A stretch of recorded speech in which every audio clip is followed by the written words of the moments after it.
नमस्कार, मैं तमन्ना आप सभी को एक देशभक्ति कविता सुनाना चाहती हूँ। उन सभी शहीदों को समर्पित जिन्होंने भारत माँ को बेड़ियों से आजाद करवाने के लिए अपना सर्वस्व न्यौछावर कर दिया था।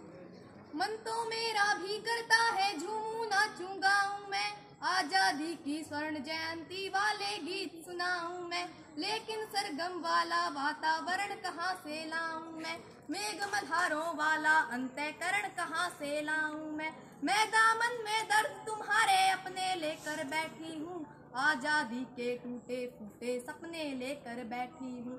घाव जिन्होंने भारत माता को गहरे दे रखे हैं, उन लोगों को जैड सुरक्षा के पहरे दे रखे हैं, उन लोगों को जैड सुरक्षा के पहरे दे रखे हैं। जो भारत को बर्बादी की हद तक लाने वाले हैं, वे ही स्वर्ण जयंती का पैगाम सुनाने वाले हैं, वे ही स्वर्ण जयंती का पैगाम सुनाने वाले हैं। आजादी लाने वालों का तिरस्कार तड़पाता है, बलिदानी पत्थर पर थूका बार बार तड़पाता है। इंकलाब की बलबेदी भी जिससे गौरव पाती है, आजादी में उस शेखर को भी गाली दी जाती है, आजादी में उस शेखर को भी गाली दी जाती है। इससे बढ़कर और शर्म की बात नहीं हो सकती थी, आजादी के परवानों पर घात नहीं हो सकती थी। कोई बलिदानी शेखर को आतंकी कह जाता है, पत्थर पर से नाम हटाकर कुर्सी पर रह जाता है, पत्थर पर से नाम हटाकर कुर्सी पर रह जाता है। राजमहल के अंदर ऐरे गहरे तन कर बैठे हैं, बुद्धिजीवी गांधी जी के बंदर बनकर बैठे हैं। इसीलिए मैं अभिनंदन के गीत नहीं गा सकती हूँ, मैं पीड़ा की चीखों में संगीत नहीं ला सकती हूँ, मैं पीड़ा की चीखों में संगीत नहीं ला सकती हूँ। गाली की भी कोई सीमा है, कोई मर्यादा है, ये घटना तो देशद्रोह की परिभाषा से ज्यादा है। मेरी आंखों में पानी है, सीने में चिंगारी है, मेरी आंखों में पानी है, सीने में चिंगारी है। राजनीति ने कुर्बानी के दिल पर ठोकर मारी है, राजनीति ने कुर्बानी के दिल पर ठोकर मारी है। वोटों के लालच में शायद कोई कहीं नहीं बोला, लेकिन कोई ये ना समझे कोई खून नहीं खोला। सुनकर बलिदानी बेटों का धीरज डोल गया होगा, मंगल पांडे फिर शोणित की भाषा बोल गया होगा। सुनकर एक महासागर की लहरें तड़प गई होंगी, शायद बिस्मिल की गजलों की बहरें तड़प गई होंगी। नील गगन में कोई पुच्छल तारा टूट गया होगा, अशफाकुल्लाह की आंखों में लावा फूट गया होगा। भारत भू पर मरने वाला टोला भी रोया होगा, इंकलाब का रंग बसंती चोला भी रोया होगा। चुपके चुपके रोया होगा संगम तीरथ का पानी, आंसू आंसू रोई होगी धरती की चूनर धानी। एक समंदर रोई होगी भगत सिंह की कुर्बानी, एक समंदर रोई होगी भगत सिंह की कुर्बानी। क्या ये ही सुनने की खातिर फांसी झूले सेनानी, क्या ये ही सुनने की खातिर फांसी झूले सेनानी। जहाँ मरे आजाद पर के पत्ते फड़क गए होंगे, कहीं स्वर्ग में शेखर जी के बाजू फड़क गए होंगे। शायद पल दो पल को उसकी निद्रा भाग गई होगी, फिर पिस्तौल उठा लेने की इच्छा जाग गई होगी, फिर पिस्तौल उठा लेने की इच्छा जाग गई होगी।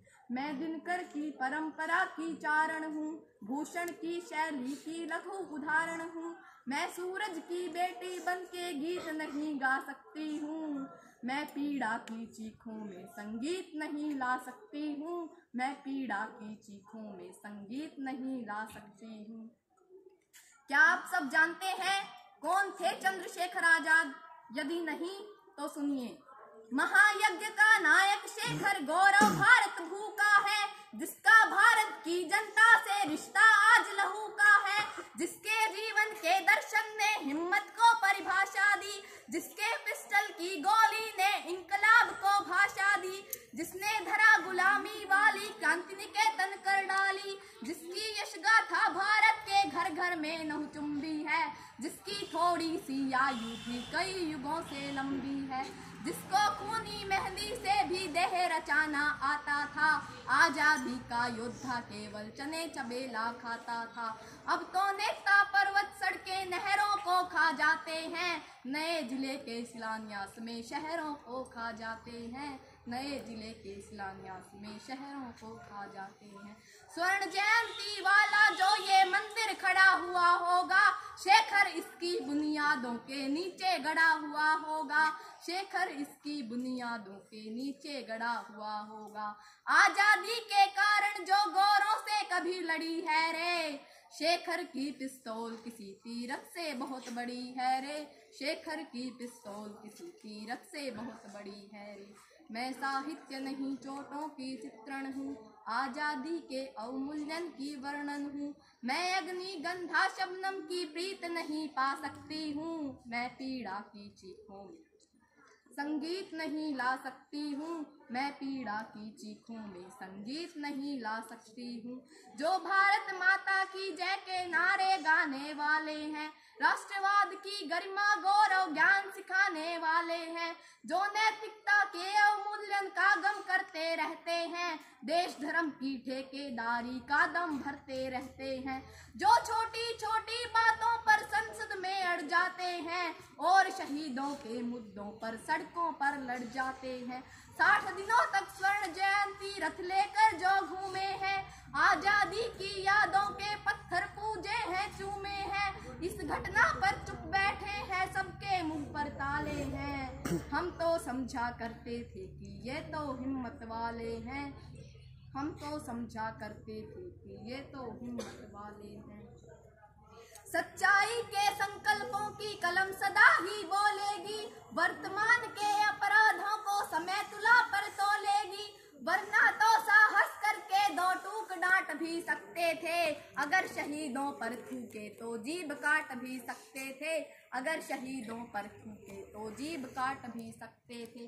जलियांवाला बाग में जो निर्दोषों का हत्यारा था, उस डायर को उधम सिंह ने लंदन जाकर मारा था, उस डायर को उधम सिंह ने लंदन जाकर मारा था। केवल सिंहासन की भाट नहीं हूँ मैं, मृदावलियों की ही हाट नहीं हूँ मैं दर्पण हूँ दागी चेहरों को कैसे भा सकती हूँ, मैं पीड़ा की चीखों में संगीत नहीं ला सकती हूँ, मैं पीड़ा की चीखों में संगीत नहीं ला सकती हूँ। जो भारत में पेरियार को पैगंबर दर्शाती है, वातावरण विषैला करके मन ही मन मुस्काती है, जो अतीत को तिरस्कार के चांटे देती आई है, वर्तमान को जातिवाद के कांटे देती आई है, जिसने चित्रकूट नगरी का नाम बदल कर डाल दिया, तुलसी की रामायण का सम्मान कुचल कर डाल दिया, जो कल तिलक गोखले को गद्दार बताने वाली है, खुद को ही आजादी का हकदार बताने वाली है, उससे गठबंधन जारी है, ये कैसी लाचारी है। शायद कुर्सी और शहीदों में अब कुर्सी प्यारी है, शायद कुर्सी और शहीदों में अब कुर्सी प्यारी है। जो सीने पर गोली खाने को आगे बढ़ जाते थे, भारत माता की जय कहकर फांसी पर चढ़ जाते थे, जिन बेटों ने धरती माता पर कुर्बानी दे डाली, आजादी के हवन कुंड के लिए जवानी दे डाली, वे देवों की लोकसभा के अंग बने बैठे होंगे, वे सतरंगी इंद्रधनुष के रंग बने बैठे होंगे, उन बेटों की याद भुलाने की नादानी करते हो, इंद्रधनुष के रंग चुराने की नादानी करते हो। दूर गगन के तारे उनके नाम दिखाई देते हैं, उनके स्मारक भी चारों धाम दिखाई देते हैं, जिनके कारण ये भारत आजाद दिखाई देता है। अमर तिरंगा उन बेटों की याद दिखाई देता है, अमर तिरंगा उन बेटों की याद दिखाई देता है। उनका नाम जुबां पर लो तो पलकों को झपका लेना, उनकी यादों के पत्थर पर दो आंसू टपका देना, जो धरती में मस्तक बोकर चले गए, दाग गुलामी वाला धोकर चले गए, मैं उनकी पूजा की खातिर जीवन भर गा सकती हूँ, मैं पीड़ा की चीखों में संगीत नहीं ला सकती हूँ, मैं पीड़ा की चीखों में संगीत नहीं ला सकती हूँ। जय हिंद, जय भारत।